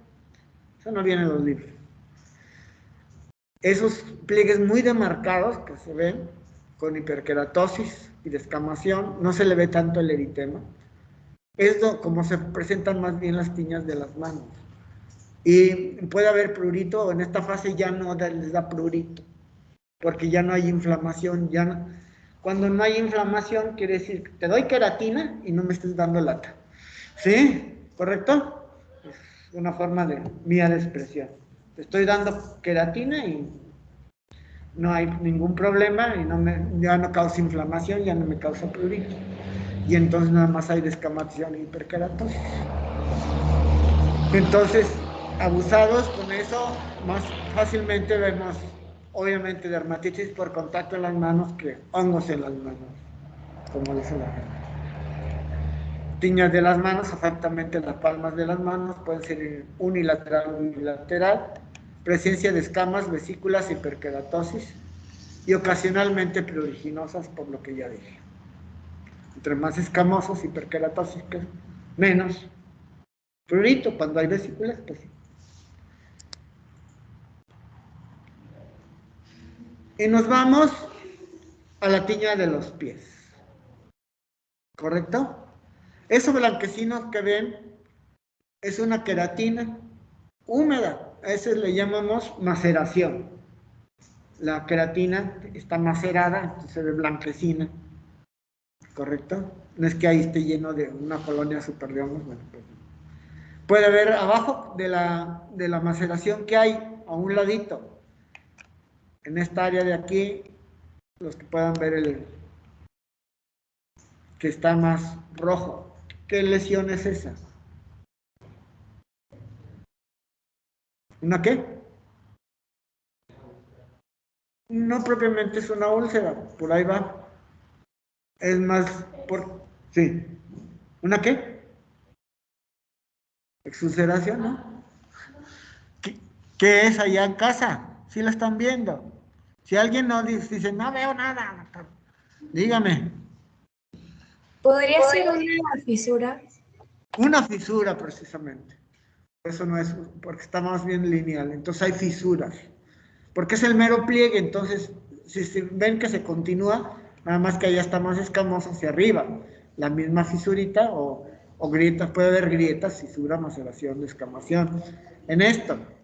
O vesiculación. Y es muy pruriginosa. Las de la derecha son más frecuentes. Como vemos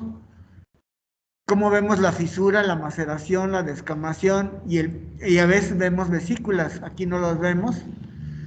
Puede haber de llamas crónicas con hiperkeratosis.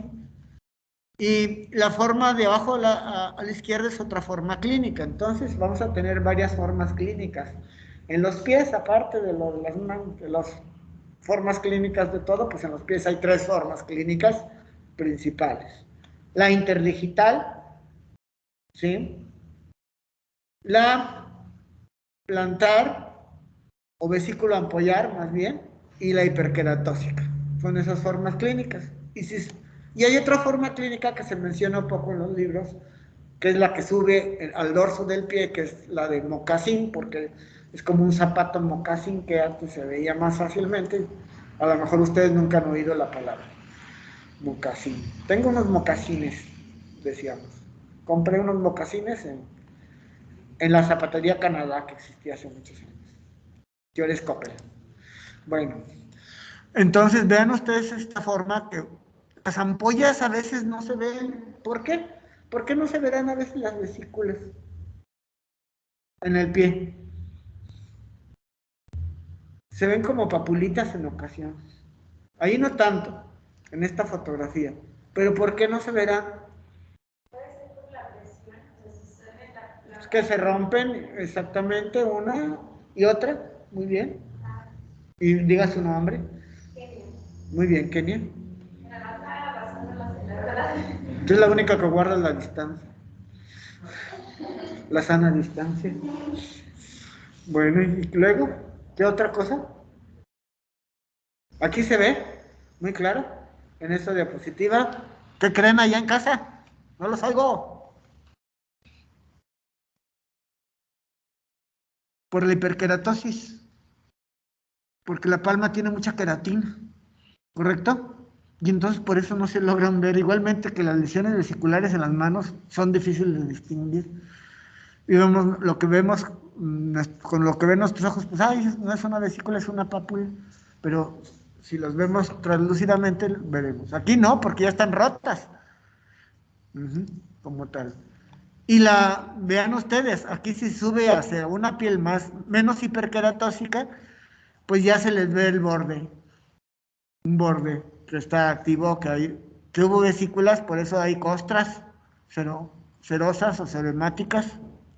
No son mielicéricas, vean ustedes. Si vienen mielicéricas, puede ser que tenga un impétigo añadido, un impétigo secundario, que es la complicación más frecuente de las tiñas, el impétigo.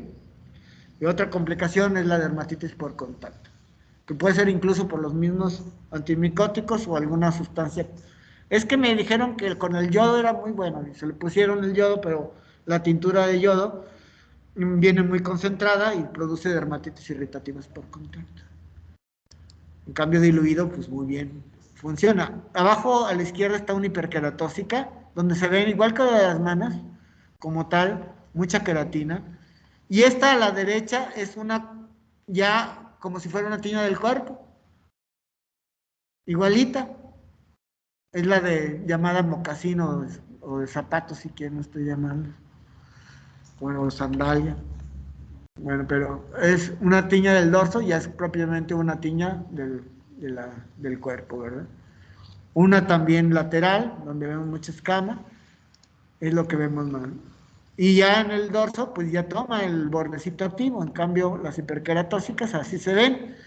Puede confundirse con simplemente sequedad de la piel, ¿correcto? Las hiperkeratósicas se pueden confundir con psoriasis plantar o palmoplantar. Si están en la palma y en la planta, pues es más fácil. O con dermatitis crónica pustular, ¿verdad? O vesículo ampollar. Hay dermatitis muy especiales. Vean ustedes aquí esta, también con su borde, pero ya las vesículas rotas, porque como dijo Kenia, que las pisábamos y se rompían. Otras hiperkeratósicas, muchas tiñas de los pies, pero las más frecuentes son las interdigitales. Interdigitales, camas, maceración, fisuras, y también podríamos decir algunas vesículas. La vesícula ampollar, vesículas y escamas, pero también puede haber algo de hiperkeratósicas y puede combinarse con la otra, hiperkeratósicas. El paciente puede tener las tres variedades, ¿correcto? Así de fácil, cuando es muy extenso y muy persistente. Las tres variedades. Ahí está el dermatofito en peluche. Y vemos lo que se imagina el paciente, que trae hongos en los pies, ¿verdad? Ahí están más los honguitos. Ojalá se vieran así, sería muy fácil el diagnóstico. Aunque si fuéramos a comer champiñones ese día no se nos iba a antojar. Bueno, tiña de los pies en la tercera a la cuarta década de la vida es más frecuente. Muy pocos niños, 4% en los escolares, a 8% en los escolares. ¿Correcto? No en niños más pequeños, no, tiña de los pies, casi. Es muy importante también eso, porque cualquier descamacioncita dicen, eso vamos a ser hongos. Y nomás hacemos gastar. Rubrum, otra vez rey. Ides, ¿qué son las ides? Cuando sobre todo tienen inflamación, interdigital o vesícula ampollar, puede haber IDES. ¿Qué son? ¿Alguien leyó por allí? ¿Qué son las IDES? Ya vamos a hablar de las tuberculides. ¿Sí es una complicación? Fitides, la dermatofitides, sí. ¿Pero en qué consiste? Muy bien. En lesiones a distancia. Y salen vesículas en las manos. No hay hongos en las manos, simplemente es un proceso inflamatorio. Reflejo. No obstante, es igualito a un padecimiento que es frecuente, que es la dishidrosis o Pomfólix. Es igualito. No se distinguen más que el paciente tenga tiña de los pies. Y tenga una tiña inflamatoria de los pies, o sea que tenga vesículo ampollar o interdigital muy importante. No es tan frecuente ver las IDES. Vean más una tiña más clásica en el dorso de los dedos y la maceración en el pliegue. Pero las tiñas se pueden complicar, dijimos. Impétigo como tal, y aparte otra enfermedad que puede dar por contaminación. ¿Cuál es la otra enfermedad que nos puede dar como complicación de una tiña invadida por bacterias? Impétigo. ¿La qué? Clostridium. No es como la tunga. ¿Cuál? La erisipela, muy bien. La erisipela es fácil. Tenemos una erisipela en una pierna, búsquenla a ver si tiene tiña. Correcto, ahí. Acuérdense que la erisipela tiene que haber algo de penetración del estreptococo principalmente. Y también las dermatitis por contacto. Aquí vemos una dermatitis por contacto, la de arriba, a la derecha, y un impétigo secundario, una tiña infectada, que hay que darles antibiótico, parte del tratamiento específico. Más tiñas hiperqueratóxicas, ¿correcto?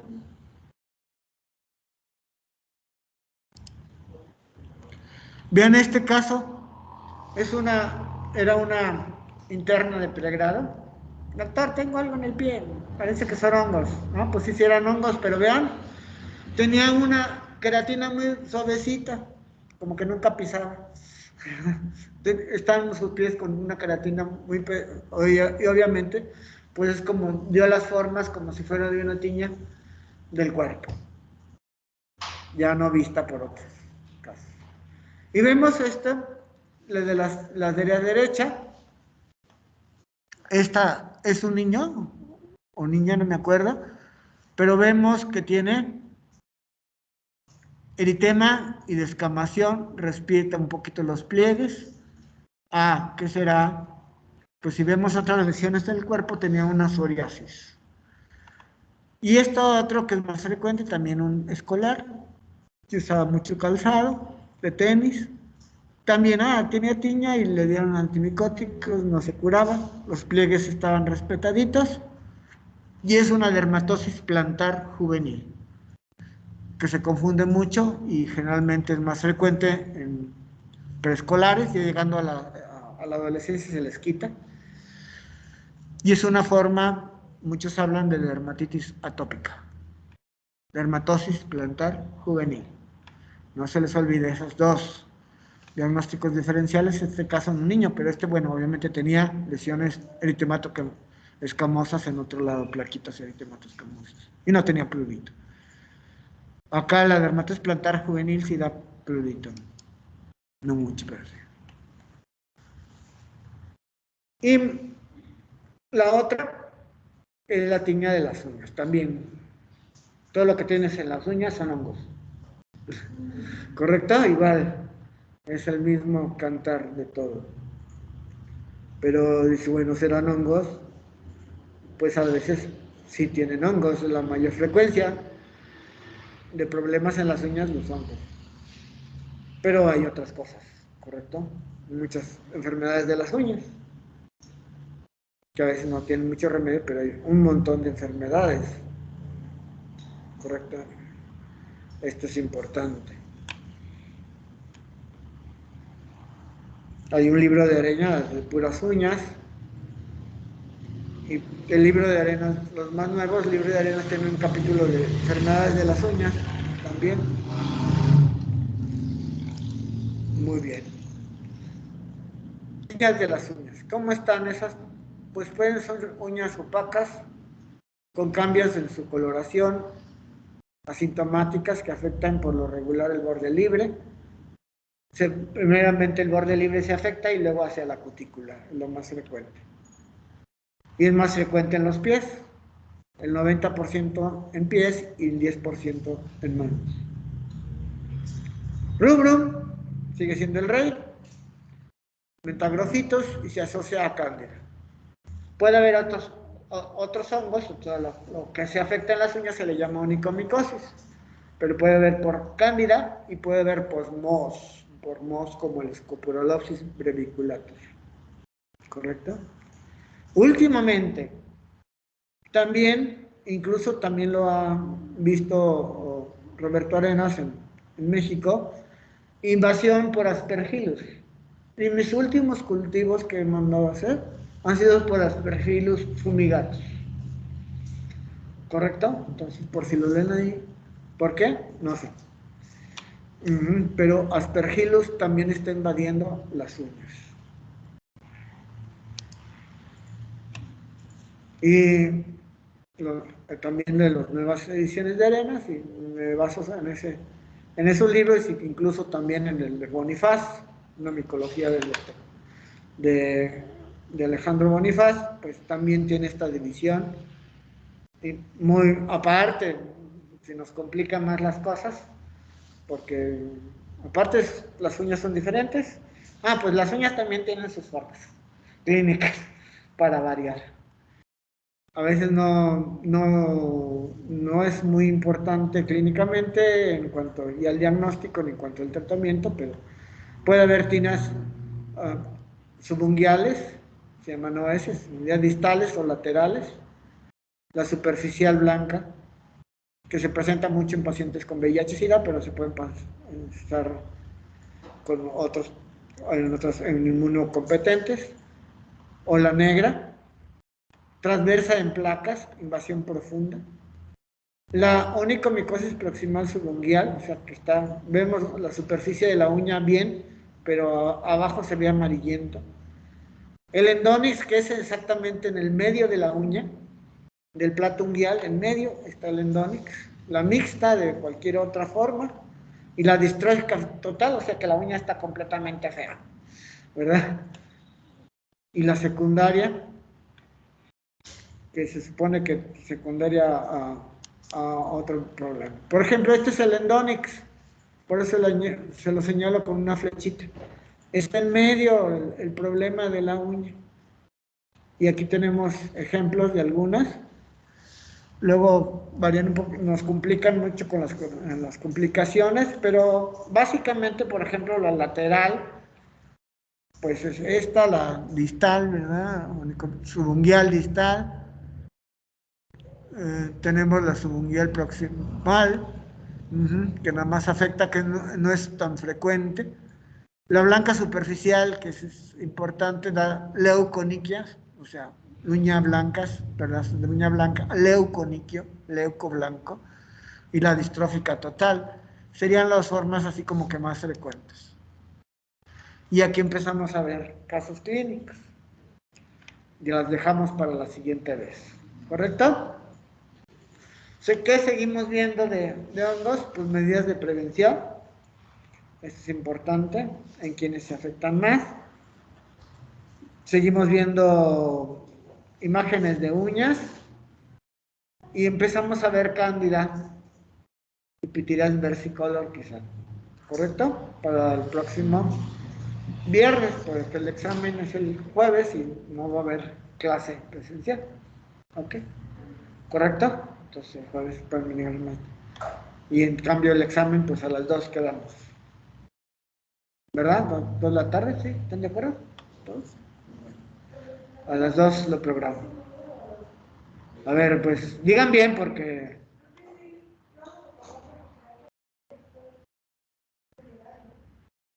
¿O me avisas después, Francisco? ¿Mm? Pero sí, pronto, ¿eh? Porque ya por ahí ya casi lo tenemos, entonces necesito programarlo a tales horas para que corra a tal hora el examen.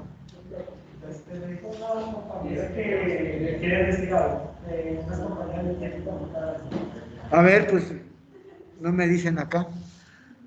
Coméntenme algo rápido, sí. Sí, es que creo que otras compañeras y a mí hizo falta las y estábamos en presencial. Ah, pues están grabadas, todas se graban. No, es que, o sea, nosotros estábamos en presencial y nos registró una falta en encima, pero Ah, estábamos pero ahí. mándenme quienes están y ya no si tiene alguna falta extra, pues no, acuérdense que si les puse falta es que cuando bajo la lista aquí, no estuvieron, ¿correcto? Ok, muy bien. Sí, doctor, Y gracias. entonces, bueno, pues las puedo, si no tuvieran, si tienen su 85% de asistencia, no van a tener ningún problema. ¿Ok? Ok, muchas gracias, doctor. Pero necesito los nombres para saber. ¿Ok? Sí, Para que me los manden por chat si quieren. Bueno, ya voy a salir porque ya es hora. Nos vemos. Ya bajé la lista antes. Todos modos la bajamos. Vámonos. Otra lista de asistencia. Ok, salimos.